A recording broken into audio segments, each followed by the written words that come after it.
நம்ம போடக்கூடிய ஆடைகள்ல உருவங்கள் இருந்தால் அவைகள் என்ன செய்யக்கூடாது, பயன்படுத்தக்கூடாது. அப்படி என்று இது நம்ம விரிவா போக வேண்டிய விஷயம் இல்லை, சாதாரணமாக விளங்கிடும். உருவமுள்ள அந்த ஆடைகளை ரசூலுல்லாஹி ஸல்லல்லாஹு அலைஹி வஸல்லம் என்ன செய்தார்கள், தடை செய்தார்கள் என்ற அதற்கான அந்த பகுதியை என்ன செய்வார், போடுவார். உருவமுள்ளவைகளை தடை செய்தார்கள் அப்படி என்றது. அப்ப இந்த உருவமுள்ளவைகளை தடை செய்தார்கள் என்ற பகுதியில அதாவது ஒரு மிருகத்துடைய உருவமாக இருக்கலாம், ஒரு மனிதனுடைய உருவமாக இருக்கலாம்.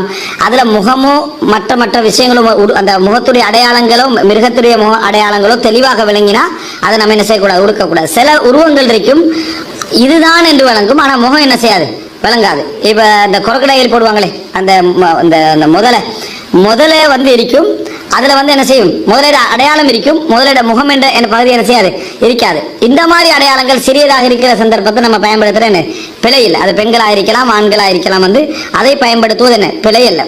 அது அல்லாமல் அதாவது என்ன மற்ற அமைப்புல ஒரு தெளிவாக இதுதான் கண், இது வாய், மூக்கன் அடையாளம் விளங்கக்கூடிய அமைப்பில் இருந்தால் அது தடை செய்யப்பட்டது. என்ன செய்யணும், நம்ம புரிந்து கொள்ள வேண்டும், அதை பயன்படுத்தக்கூடாது.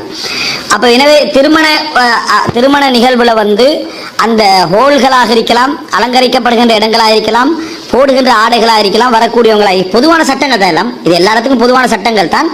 ஆனா குறிப்பாக இந்த இடத்துல நம்ம பேணணுமே, அதுக்காக சொல்லப்படுறது. எந்த இடத்துல இந்த உருவம் என்கின்ற அம்சத்தை நம்ம முழுமையாக என்ன செய்யணும், நம்ம தவிர்க்க வேண்டும்.